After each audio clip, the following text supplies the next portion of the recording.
Em ação penal 501, 950127, 2015, 4047000. Na verdade, é uma audiência objetivando o reinterrogatório do denunciado Renato Souza Duque. Houve um pedido ante a inicial não utilização do direito constitucional de permanência em silêncio, e agora a menção de que gostaria de relatar o que sabe sobre os fatos. Então, eu peço que o senhor fale seu nome completo, por gentileza. Pode aproximar o microfone, que fique mais à vontade. Nome completo, Renato de Souza Duque. O senhor, então, num primeiro momento, utilizou o direito constitucional de permanecer em silêncio. Eu pergunto se o senhor tem conhecimento dos fatos pelos quais está sendo acusado nesta ação? Tenho pleno conhecimento. Observo mais uma vez que ainda assim o senhor tem o direito de permanecer em silêncio, não precisa responder as perguntas que forem feitas, se entender dessa forma, e isso não vai acarretar nenhum prejuízo à sua defesa. Entretanto, o interrogatório é o momento que o senhor tem para esclarecer os fatos em seu próprio benefício. Pergunto inicialmente se essa acusação que é feita contra o senhor é verdadeira ou não. Eu acho que vou ter oportunidade de discorrer, né? Com relação à lavagem, com relação à minha participação, eu pretendo esclarecer ao longo da minha fala. Então o senhor pode relatar o que tem a esclarecer sobre os fatos? Primeiro eu queria agradecer essa oportunidade e reafirmar meu interesse, meu compromisso de continuar colaborando com a Justiça, nesse processo ou em qualquer outro, em qualquer forma. Fazendo um breve histórico, né?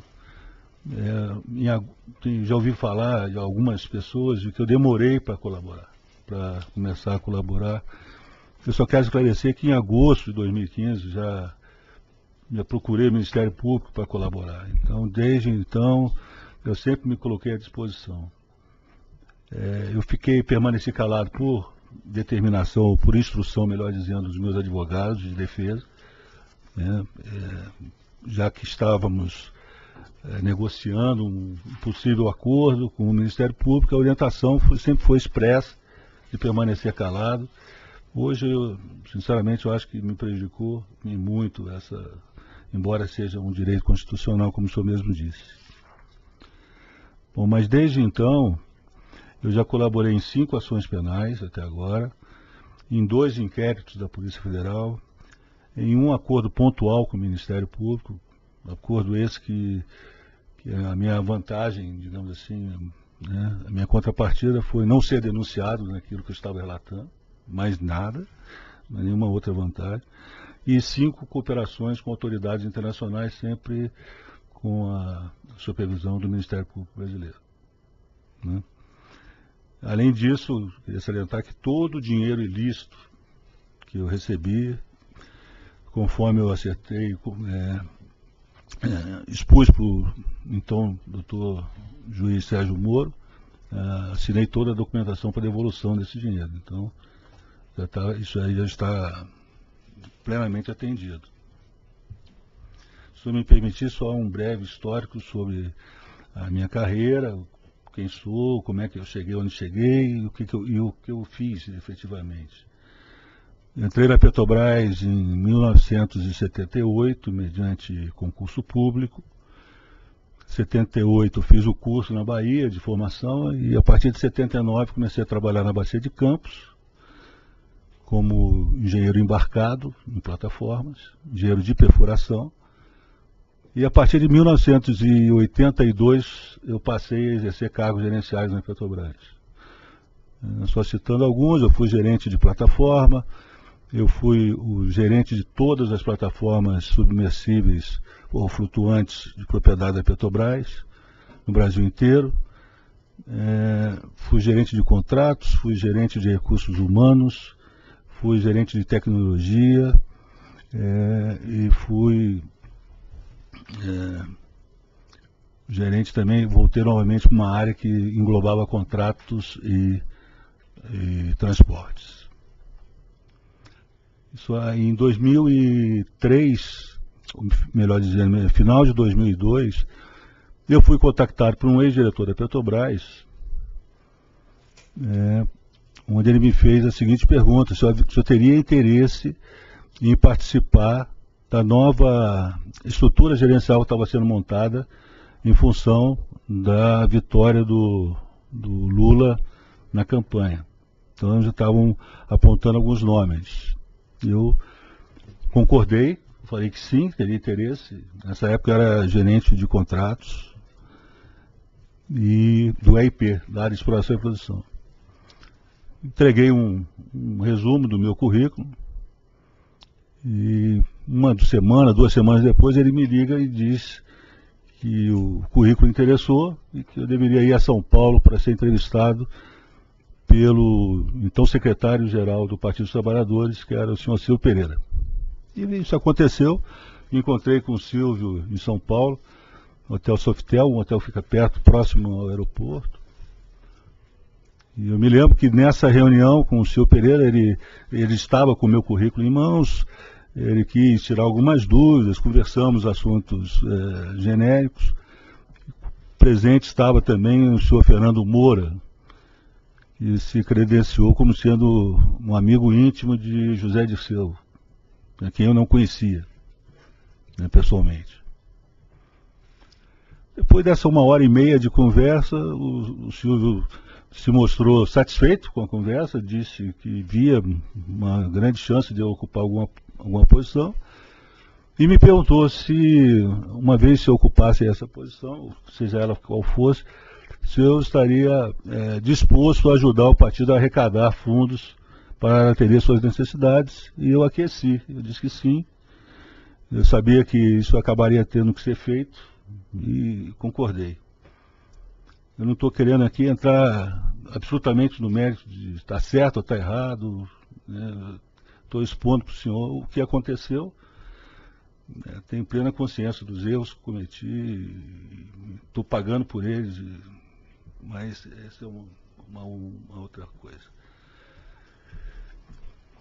Bom, depois dessa conversa, já início de janeiro, o José Eduardo Dutra já tinha assumido a presidência da Petrobras, ele me chama para uma conversa também, aí sim no gabinete lá na Petrobras, no gabinete dele. Eu estava de férias, tinha tirado umas licenças para ver o que ia acontecer. Aí nessa conversa, que durou mais tempo, durou umas 2h30, ele estava com o meu currículo também, conversamos bastante, e ao final ele falou que eu estava sendo indicado para a diretoria de serviços pelo partido, e que ele estava concordando com essa indicação por tudo que ele conversou comigo e por tudo que ele já tinha procurado se informar a meu respeito. E assim foi feito. 31 de janeiro de 2003, eu tomei posse, o Conselho aprovou a minha nomeação para a diretoria, e eu tomei posse. Passado assim, talvez 2 meses, não tanto, o Silvio me liga, o Silvio Pereira, e pergunta se eu posso ir a Brasília, que ele queria me apresentar algumas pessoas. Eu fui a Brasília. Eu não costumava frequentar Brasília. Acho que talvez a segunda vez que eu tenha ido a Brasília foi essa. Aí ele me levou no gabinete do, então, acho que era deputado, Valdemar Costa Neto. E eu achei interessante que ele me apresentou com Valdemar, esse aqui é o Renato Duque, que você serviu de barriga de aluguel para indicação para a diretoria de serviço. É aí que eu compreendi que, oficialmente, a minha indicação foi proposta pelo PR, né, que o Valdemar Costa Neto ele era o presidente do PR. O Valdemar cumprimentou, disse muito prazer, espero contar com você se um dia eu precisar. Eu falei, não, perfeitamente, fique à vontade, e foi só essa a conversa. Dali nós fomos para a Casa Civil, já era o final da tarde, estava tendo uma espécie de um coquetel, quando eu fui, aí nessa oportunidade que eu fui apresentado a José Dirceu. Não se tocou em propina, em nada, só simplesmente foi uma apresentação. Se encontrava nesse coquetel o senhor Fernando Moura também, né, mostrando realmente intimidade com o José Dirceu. Bom, assumi, começo a trabalhar, o primeiro desafio eram as plataformas P51 e P52, que o Lula já tinha assumido durante a campanha o compromisso de, se eleito, construir as plataformas no Brasil. Então a primeira coisa que a gente fez foi mudar o edital para que essa exigência de construção no Brasil fosse contemplada. Só que nesse edital dizia que quem ganhasse uma plataforma não poderia ganhar a outra. Eu não me lembro agora o motivo, mas a primeira plataforma, o primeiro envelope de preço a ser aberto não foi da P51, e sim da P52, mas eram muito parecidas. E P52, a melhor proposta apresentada foi de um consórcio chamado FSTP, que é composto pela FELS, que é Keppel FELS, CETAL, que tem a ver com a ação de hoje, por coincidência, e Technip, que é uma empresa de origem francesa. E o preço dela estava de acordo com o orçamento da Petrobras, ela seria a vencedora da P52. Conforme eu disse, quem ganhasse a 52 não poderia ganhar a P51. Quando a gente abriu a P51, a melhor proposta foi da Odebrecht, com cerca de 300 milhões de dólares acima da proposta apresentada pelo consórcio FSTP para a P52. Ninguém se sentiu à vontade em pagar 300 milhões de dólares a mais, uma plataforma muito parecida. A alegação é de que eles não tinham uma infraestrutura, eles iam ter que montar um estaleiro, ao passo que a Keppel FELS, a FELS, já tinha o estaleiro montado no Brasil, em Angra dos Reis. Mas não era razoável que a Petrobras pagasse o custo de instalação de um estaleiro, ou parte do custo, em uma plataforma. Mas nesse momento eu comecei a sofrer pressão por parte de Silvio Pereira, dizendo que a Odebrecht tinha, o partido, um compromisso com a Odebrecht de que ela ficaria com uma das plataformas. Eu falei, não tem problema ela ficar com uma das plataformas, desde que ela abaixe o preço. Os 300 milhões de dólares, ela leva a plataforma. Aí ficou um processo de negociação, a Odebrecht confiando que a Petrobras acabaria cedendo em função das pressões políticas, e a nossa posição foi inflexível, e o Silvio Pereira batendo bastante de que teria que contratar a Odebrecht, até que o Márcio Faria, que era o diretor da Odebrecht responsável por essa área, me procurou, não conhecia Márcio Faria, e pediu uma posição final. Eu falei, olha, Márcio, a posição final a gente contrata com a Odebrecht desde que vocês abaixem o preço e fique no nível do preço do consórcio FSTP. Ele falou, não, isso não é possível, então nós vamos ficar para uma outra oportunidade. Ele já deixou claro que ele tinha uma expectativa de um outro contrato, né, que de alguma maneira compensasse aquele que ele estava deixando ali na mesa. Abrir um parênteses paralelo a isso, o Zivis Kornick, que eu conhecia, já foi da Petrobras, inclusive, conhecia há muitos anos, procurou um amigo comum, chamado Raul, e ofereceu a Raul, se a Petrobras contratasse as duas plataformas do consórcio, haveria o pagamento de vantagem indevida. Esse amigo Raul me procurou, expôs a situação, eu falei, olha, não tem outra solução a não ser esse contrato, então vamos aceitar a vantagem indevida. E cancelamos a licitação por preço excessivo, e uma vez cancelado o preço excessivo, poderia negociar com qualquer proponente. E aí foi feita uma negociação com a Keppel, com o consórcio, melhor dizendo, FSTP, e ela acabou abaixando o preço, e as duas ficou com um preço menor do que o dobro da P52. Não sei se eu me fiz claro. Ele abaixou 52 e abaixou 51, ficou bom para a Petrobras, já que eles tinham em escala. Então, nesse momento, eu diria que foi o startup do pagamento de vantagem indevida, o início do pagamento de vantagem indevida. Foi aí. E eu saliento que a CETAL o senhor Augusto Mendonça participava desse consórcio. Então, ele tinha conhecimento do pagamento dessa propina. Né? Eu cito a CETAL porque nós vamos voltar no caso em lide aqui. Quando aconteceu esse acerto, as coisas vão acontecendo praticamente simultâneo. O Barusco me procura e diz que existia, como ele falava, o termo era sistemicamente um pagamento envolvendo as grandes empresas nas obras que elas participavam. Um pagamento indevido. E que ele queria continuar com esse processo e se eu toparia. Bom, eu teria que topar porque eu, como diretor, que daria o suporte para ele. Ele era um gerente executivo da minha área. Eu falei, então vamos fazer, mas com as 4 grandes empresas. Odebrecht, Queiroz Galvão, Camargo Correia e Andrade Gutierrez. Não vamos ficar mexendo em coisas pequenas, porque só vai dar problema. E assim foi. Só que os contratos vão aparecendo, as empresas vão se associando com outras, médias e menores do que essas 4, e acabou ampliando o número de empresas que passaram a pagar essa vantagem devida, não só essas 4. Eu não sei precisar o número, mas certamente deve ter aí perto de 15 empresas pelo menos. Então o Barusco entrou nas sondas, que até então ele não estava envolvido, e passou a também ter o processo de recebimento de vantagem devida das empreiteiras.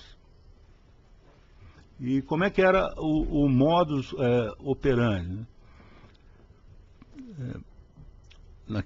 Eu estou falando aí 2004, 2005. Né? O Barusco era o encarregado de fazer a negociação com as empresas, de controlar esses pagamentos, de receber esse dinheiro, e de tempos em tempos, ele chegava para mim e falava, olha, eu vou te mandar $500 mil, eu vou te mandar $600 mil. E isso era feito. Eu avisava ao agente na Suíça, que era o senhor Roberto Trepp, olha, vai chegar 500 mil na conta. E quando chegava, ele me comunicava através de um e-mail que a gente acessava em conjunto e só deixava no rascunho a mensagem, não mandava. Entra no e-mail e deixa no rascunho. Outra pessoa tem acesso ao mesmo e-mail, vai no rascunho, lê e apaga. Era feito esse procedimento. Então, eu acredito que nem quem estava fazendo o depósito tinha certeza que o depósito destinava a mim, já que ele estava depositando no offshore com um nome fantasia, e nem eu sabia, nem procurava saber quem é que estava depositando, porque também era uma outra offshore, também com nome fantasia. Então, se perguntar, você recebeu o dinheiro da Odebrecht diretamente? Hoje eu sei que sim, porque nos processos que eu sofri, eu descobri naquele momento que empresas ligadas ao Odebrecht, com nome diverso, Delsul, que eu não tinha nem ideia do que se tratava, eram ligados ao Odebrecht e que fizeram o depósito na minha conta. Agora, se os senhores me perguntarem, recebeu o dinheiro da Andrade Gutierrez, recebeu o dinheiro da Ingevix, recebeu o dinheiro da CETAL? Provavelmente sim. Ou diretamente, através de uma empresa offshore que eles tivessem acesso, ou diretamente através do Barusco. Mas que recebi, sim, recebi. Né? Eu não sei precisar quem efetivamente pagou. Né? Os meus demonstrativos estão no poder do Ministério Público. Eles têm acesso, mas eu não sei dizer. Só tenho certeza da Odebrecht diretamente em função dos processos que você acaba lendo e tomando conhecimento. Mas efetivamente era esse o procedimento interno. Eu sabia, eu dava poder para o Barusco fazer isso, dava cobertura, e eu só não fazia diretamente porque era uma maneira de eu me resguardar, uma maneira de me proteger. É simplesmente por isso. Então até 2011 foi assim. Quando o Barusco saiu em 2011, eu fiz em contato com o Rogério Araújo, da Odebrecht, com relação a uma propina da Utilidades do Comperj, e aí eu acertei direto com o Rogério. E aí eu já tinha uma intimidade de muito tempo, de viagens, acertei direto com ele, assim como 1,5 milhão do prédio da Pituba, que foi objeto daquela ação que eu falei com o senhor da última vez, né? Que o Vacari transferiu da propina, que eu não tinha nada a ver, que era só relembrando, era devido a Petros, eu não tinha absolutamente nada, mas do dinheiro do PT ele cedeu 1,5 milhão para mim e eu aceitei.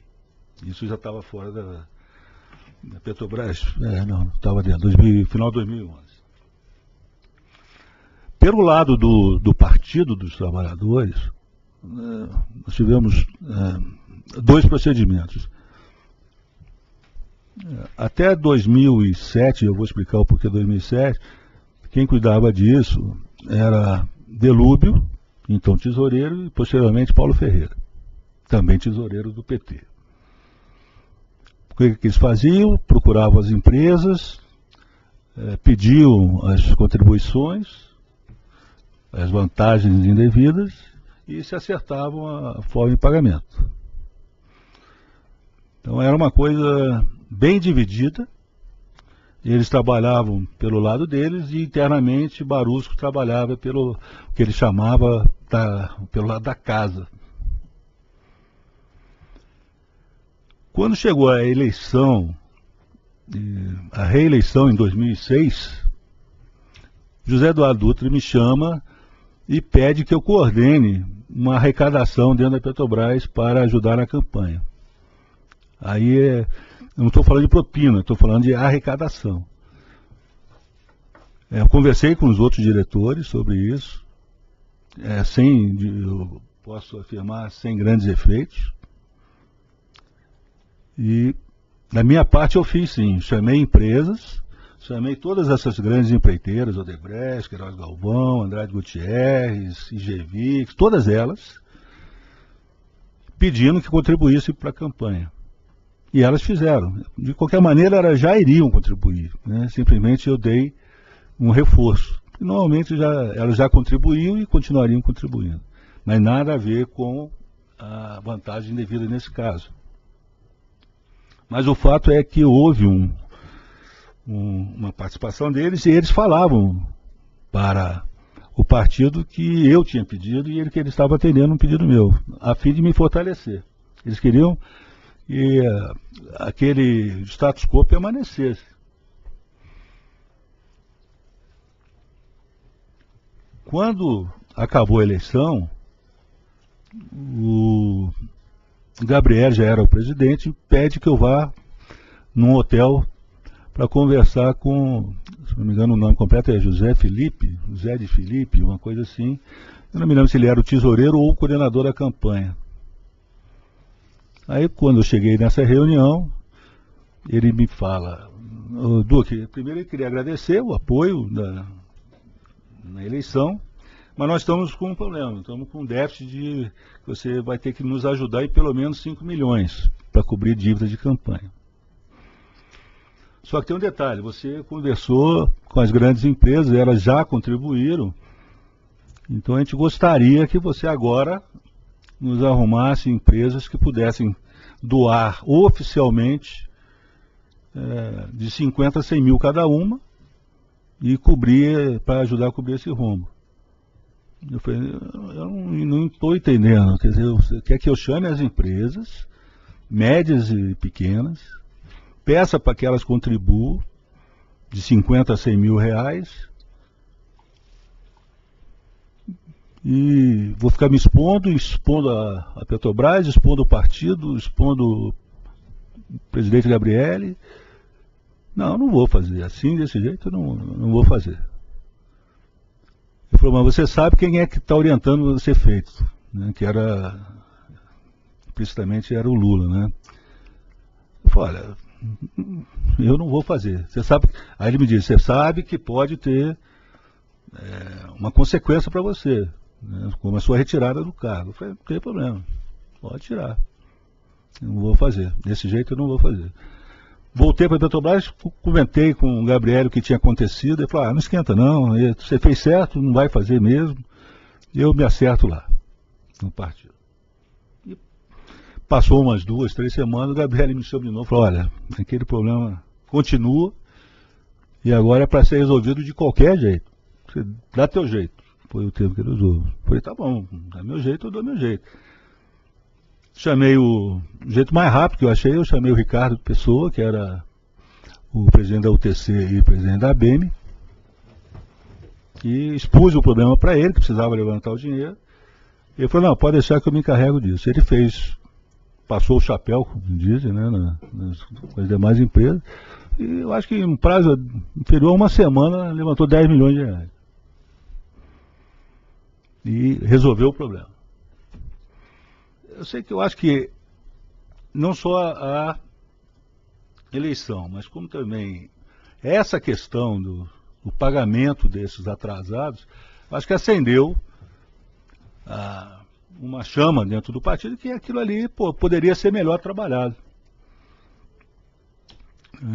Tanto que ainda em 2007, Gabriel novamente me chama e fala, vai a Brasília, que Paulo Bernardo quer ter uma conversa com você.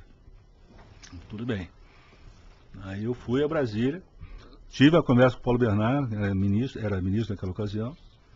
Ele agradeceu a ajuda na campanha, agradeceu a ajuda pós-campanha, disse da importância do que tinha sido feito, disse que queria continuar contando com a minha participação na diretoria da Petrobras, ele falando em nome do partido, e que a partir daquele momento ele iria, o presidente era o Lula, tinha indicado uma pessoa da confiança dele para tomar conta dos negócios da Petrobras, relativos ao Partido dos Trabalhadores, e as pessoas eram o Vacari.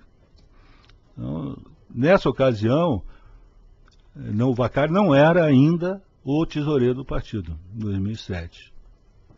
Né? E eu tinha muito pouco contato com Paulo Ferreira. Ele tinha um voo próprio dele, fazia os contatos com as empresas, mas não me envolvia. E anteriormente, com o Delúbio, eu tinha mais contato, mas não tanto quanto eu passei a ter quando o Vacari assumiu essa posição. Tive um almoço de apresentação com o Vacari no Rio, e aí começamos a estreitar o relacionamento, que acabou virando uma amizade. Nessa ocasião, o percentual que servia de referência para casa, ele variava. Por exemplo, no caso das sondas, P51 e P52, foi 0,5%.